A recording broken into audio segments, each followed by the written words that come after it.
Chris, we're learning more about the victims today. What do you know? Well, what I can tell you is, 24 hours after this horrible event happened, it really does seem to be sinking in to the people of Nanaimo. It's been a very emotional morning here at the Western Forest Products Mill. This is a memorial that has been slowly growing, and all morning we've seen relatives and friends and many people who didn't even know the victims coming and dropping off flowers, and some of the notes are very, very touching. Earlier we saw the family of Michael Lunn bring a red T-shirt, and he was known for wearing a red T-shirt to work. They signed it and they hung it up there, and the messages on it are heartbreaking. You're the best daddy. It's really, really hard to read. We also saw some friends drop by. Let's have a listen to Bob Orr, who worked with both of the victims. It was a huge shock, and there's a lot of us that are.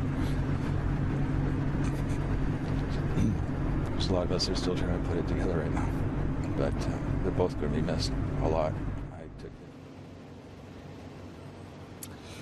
Michael Lunn was a forklift driver, one of the most senior people in this plant. He'd been working there since the 1980s. And Fred McEachern was a manager. He was 53 years old, another very long-time employee. And when we asked Bob Orr what he would say about both men, he said, look, Michael was like the best grandfather you could ever want, and Fred, he was such a hard-working guy.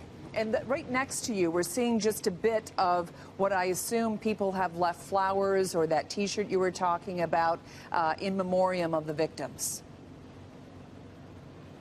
Yeah, that's right. I mean, it has been very slowly growing. A little later on today, we're actually now expecting the court appearance is going to be probably around 2 o'clock for Kevin Douglas Addison at Nanaimo Provincial Court. There was a remand or a bail hearing last night where there were 2 charges of first-degree murder laid, as well as 2 charges of attempted murder.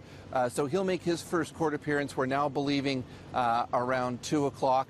No sense yet of motive. We know, in fact, that he did used to work here at the Western Forest Products plant, but subsequently he did get another job, we're told. So we're not sure what the issue was. Was it a layoff? Was it some kind of a grudge?